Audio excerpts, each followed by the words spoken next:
नमस्ते दोस्तों। आज सुनिए वरिष्ठ लेखिका सुधा अरोड़ा की लिखी हुई कहानी अन्नपूर्णा मंडल की आखिरी चिट्ठी। सुधा अरोड़ा जी आधुनिक हिंदी लेखिकाओं में एक चर्चित नाम है। स्त्री विमर्श उनकी रचनाओं में एक प्रमुख मुद्दा रहता है। प्रस्तुत है कहानी मेरी ज़बानी। मैं हूँ सीमा सिंह। प्यारी माँ और बाबा, चरण स्पर्श। मुझे मालूम है बाबा, लिफाफे पर मेरी हस्तलिपि देखकर लिफाफे को खोलते हुए तुम्हारे हाथ कांप गए होंगे। तुम बहुत एहतियात के साथ लिफाफा खोलोगे कि भीतर रखा हुआ मेरा खत फट ना जाए। सोचते होगे कि 1 साल बाद आखिर मैं तुम लोगों को खत क्यों लिखने बैठी। कभी तुम अपने डाकघर से, कभी बाबला या बऊदी अपने ऑफिस से फ़ोन कर ही लेते हैं, फिर खत लिखने की क्या ज़रूरत। नहीं, डरो मत, ऐसा कुछ भी नया घटित नहीं हुआ है। कुछ नया हो भी क्या सकता है। बस हुआ इतना कि पिछले 1 सप्ताह से मैं अपने को बार बार तुम लोगों को खत लिखने से रोकती रही। क्यों, बताती हूँ। तुम्हें पता है ना, बम्बई में बरसात का मौसम शुरू हो गया है। मैं तो मना रही थी कि बरसात जितनी टल सके टल जाए, लेकिन उस समय से पहले ही आ धमकी, और मुझे जिसका डर था वही हुआ। इस बार बरसात में पार्क की गीली मिट्टी सनी सड़क से उठकर उन्हीं लाल केंचुओं की फौज घर तक भीतर चली आई है। रसोई में जाओ तो मोरी के कोनों से ये केंचुए मुंह उचका उचका कर झांकते हैं। नहाने जाओ तो बाल्टी के नीचे कोनों पर बेखौफ चिपके रहते हैं। कभी कभी पैरों के नीचे अचानक कुछ पिलपिला सा महसूस होता है और मैं डर जाती हूँ कि कहीं मेरे पाँव के नीचे आकर कोई केंचुआ मर तो नहीं गया। इस बार मुझे बांकुड़ा का वो अपना, देखो अब भी वही घर अपना लगता है। घर बहुत याद आया। बस ये यादें ही तुम्हारे साथ बांटना चाहती थी। पता नहीं तुम्हें याद है या नहीं, पता नहीं बाबला को भी याद होगा या नहीं। हम कितनी बेसब्री से बरसात के आने का इंतज़ार करते थे। मौसम की पहली बरसात देखकर हम कैसे उछलते कूदते माँ को बारिश के आने की खबर देते, जैसे पानी की बूंदें सिर्फ हमें ही दिखाई देती हैं और किसी को नहीं। पत्तों पर टप टप बूंदों की आवाज़ और उसके साथ हवा में गमकती फैलती मिट्टी की महक हमें पागल कर देती थी। हम अखबार को काट काट कर कागज़ की नावें बनाते और उन्हें तालाब में छोड़ते। माँ झींकती रहती और हम सारा दिन पोखर के पास और आंगन के बाहर हाथ में नमक की पोटली लिए बरसाती केंचुओं को ढूंढते रहते थे। वे इधर उधर बिलबिलाते से हमसे छिपते फिरते थे और हम उन्हें ढूंढ ढूंढ कर मारते थे। नमक डालने पर उनका लाल रंग कैसे बदलता था। केंचुए हिलते थे और उनका शरीर सिकुड़ कर रस्सी हो जाता था। बाबला और मुझ में होड़ लगती थी कि किसने कितने ज़्यादा केंचुओं को मारा। बाबला तो एक एक केंचुए पर मुट्ठी मुट्ठी भर नमक डाल देता था। माँ, तुम्हें याद है तुम कितना चिल्लाती थी बाबला पर। इतना नमक डालने की क्या ज़रूरत है रे खोका। पर फिर हर बार जीतता भी तो बाबला ही था। उसके मारे हुए केंचुओं की संख्या ज़्यादा होती थी। बाबा, तुम डाकघर से लौटते तो पूछते, तुम दोनों हत्यारों ने आज कितनों की हत्या की। फिर मुझे अपने पास बिठाकर प्यार से समझाते, बाबला की नकल क्यों करती है रे, तू तो माँ अन्नपूर्णा है, देवी स्वरूपा। तुझे क्या जीव जंतुओं की हत्या करना शोभा देता है। भगवान पाप देगा रे। आज मुझे लगता है बाबा तुम ठीक कहते थे।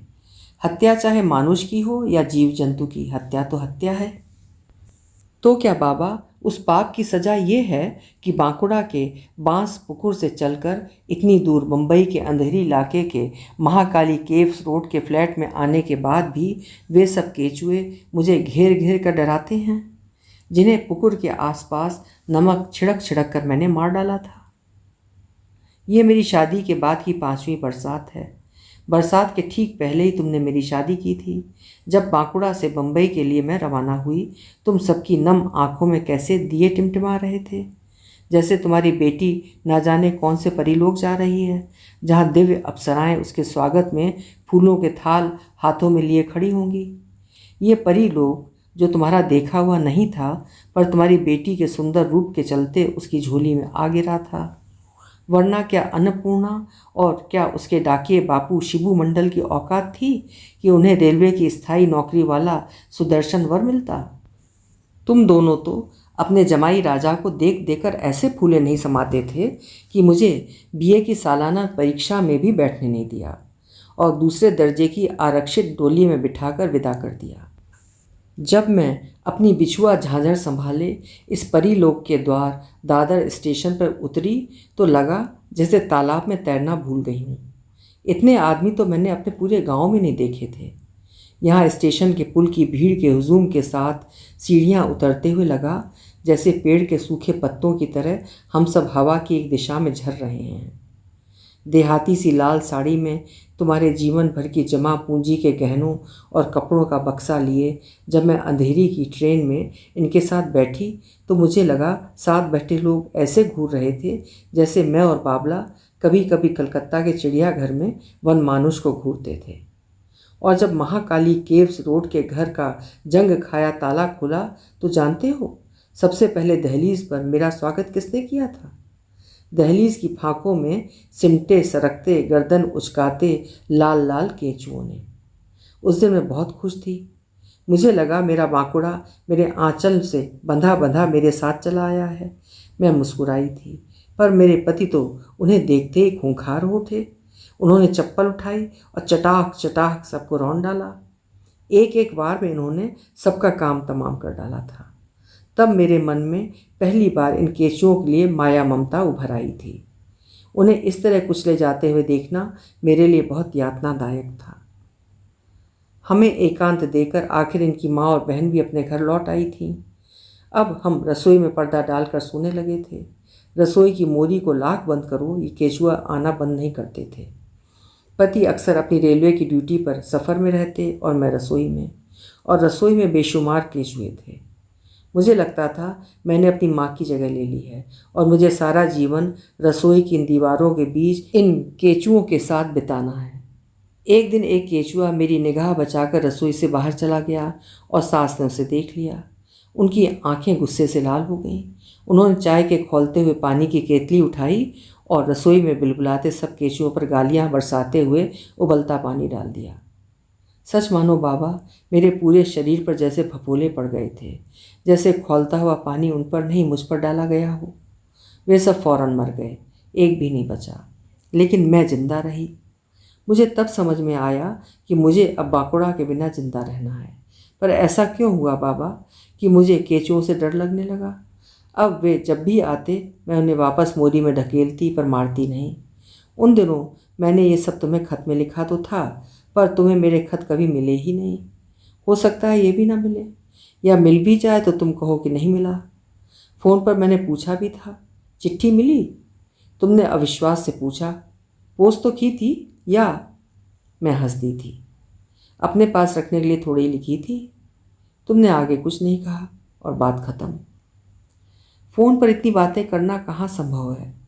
फ़ोन के तारों पर मेरी आवाज़ जैसे ही तुम तक तैरती हुई पहुँचती है, तुम्हें लगता है सब ठीक है, जैसे मेरा जिंदा होना ही मेरे ठीक रहने की निशानी है। और फ़ोन पर तुम्हारी आवाज़ सुनकर मैं परेशान हो जाती हूँ, क्योंकि फ़ोन पर मैं तुम्हें बता नहीं सकती कि तुम जिस आवाज़ को मेरी आवाज़ समझ रहे हो वो मेरी नहीं है।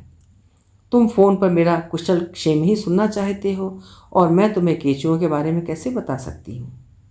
तुम्हारी आवाज़ से मैं चाह कर भी तो लिपट नहीं सकती। मुझे तब 1700 किलोमीटर की दूरी बुरी तरह खलने लगती है। इतनी लंबी दूरी को पार कर 1.5 साल पहले जब मैं वहाँ बाकुड़ा पहुँची थी, मुझे लगा था मैं किसी अजनबी गांव में आ गई हूँ जो मेरा नहीं है। मुझे वापस जाना ही है, ये सोचकर मैं अपने आने को भी नहीं भोग पाई। मैंने शिथिल होकर खबर दी थी कि मुझे 3रा महीना चढ़ा है। मैं आगे कुछ कह पाती कि तुम सब में खुशी की लहर दौड़ गई थी।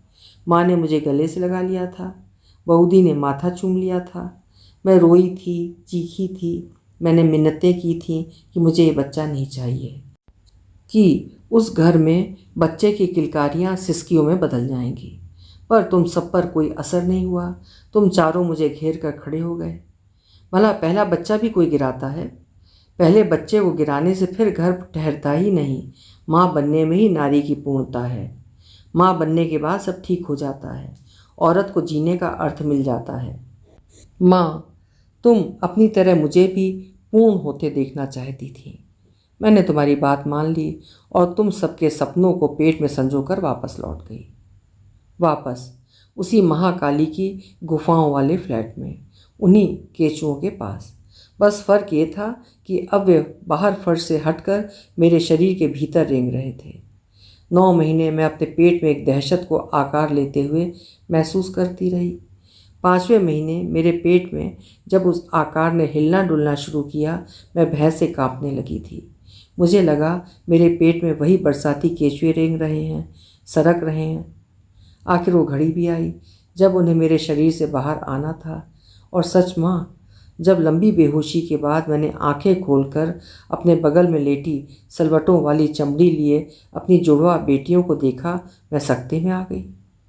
उनकी शक्ल वैसी गिजगिजी लाल केचुओं जैसी झुर्रीदार थी। मैंने तुमसे कहा भी था, देखो तो माँ, ये दोनों कितनी बदशक्ल हैं, पतले पतले ढीले ढाले हाथ पैर और सांवली मरगिल्ली सी। तुमने कहा था, बड़ी बोकी है रे तू, कैसी बातें करती है। ये तो साक्षात लक्ष्मी सरस्वती एक साथ आई हैं तेरे घर। तुम सबने कलकत्ता जाकर अपनी बेटी और जमाई बाबू के लिए कितनी खरीदारी की थी। बऊदी ने खास सोने का सेट भिजवाया था। सब दान दहेज समेट कर तुम यहाँ आईं और 40 दिन मेरी और इन दोनों की और मेरे ससुराल वालों की सेवा टहल करके लौट गईं। इन लक्ष्मी सरस्वती के साथ मुझे बांध कर तुम तो बांकुड़ा के बांस पुकुर लौट गईं। मुझे बार बार यही सुनना पड़ा। एक कपाल कुंडला को अस्पताल भेजा था, 2 को और साथ ले आई। बाबा, कभी मन होता था इन दोनों को बांधकर तुम्हारे पास पार्सल से भिजवा दूं कि मुझसे नहीं संभलती। अपनी ये लक्ष्मी सरस्वती सी नातिनें तुम्हें मुबारक हों, पर हर बार इनकी बिटर बिटर सी ताकती हुई आंखें मुझे रोक लेती थीं। माँ, मुझे बार बार ऐसा क्यों लगता है कि मैं तुम्हारी तरह एक अच्छी माँ कभी नहीं बन पाऊँगी, जो जीवन भर रसोई की 4 दीवारी में बाबला और मेरे लिए पकवान बनाती रही और फालिज की मारी ठाकुर माँ की चादरें धोती समेटती रही। तुम्हारी नातिनों की आंखें मुझसे वो सब मांगती हैं जो मुझे लगता है मैं कभी उन्हें नहीं दे पाऊँगी।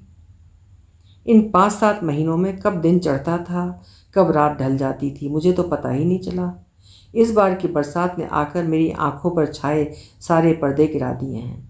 ये दोनों घिसटना सीख गई हैं। सारा दिन कीचड़ मिट्टी में सनी केचुए से खेलती रहती हैं।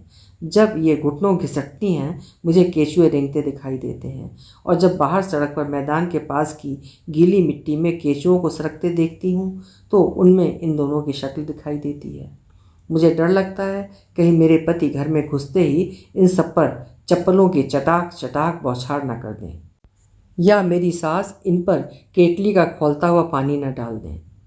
मैं जानती हूँ ये मेरा वहम है, पर यह लाइलाज है और मैं अब इस वहम का बोझ नहीं उठा सकती। इन दोनों को अपने पास ले जा सको तो ले जाना। बाबला और बऊदी शायद इन्हें अपना लें। बस इतना चाहती हूँ कि बड़े होने पर ये दोनों अगर आसमान को छूना चाहें तो ये जानते हुए भी कि वे आसमान को कभी छू नहीं पाएंगी, इन्हें रोकना मत। इन दोनों के रूप में तुम्हारी बेटी तुम्हें सूत सहित वापस लौटा रही हूँ। इनमें तुम मुझे देख पाओगे शायद। बाबा, तुम कहते थे ना, आत्माएं कभी नहीं मरती। इस विराट व्योम में, शून्य में वो तैरती रहती हैं, परम शांत होकर। मैं उस शांति को छू लेना चाहती हूँ। मैं थक गई हूँ बाबा। हर शरीर के थकने की अपनी सीमा होती है। मैं जल्दी थक गई। इसमें दोष तो मेरा ही है।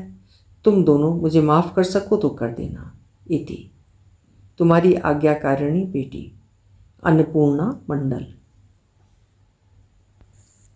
अभी आप सुन रहे थे सुधा अरोड़ा जी की लिखी हुई कहानी अन्नपूर्णा मंडल की आखिरी चिट्ठी। रचना कैसी लगी कमेंट सेक्शन में अपने विचार ज़रूर लिखिएगा। कल फिर मिलेंगे। हिंदी की श्रेष्ठ कहानियाँ सुनने के लिए कृपया मेरे चैनल्स को सब्सक्राइब ज़रूर करें, लाइक करें और शेयर भी करें। बहुत बहुत धन्यवाद।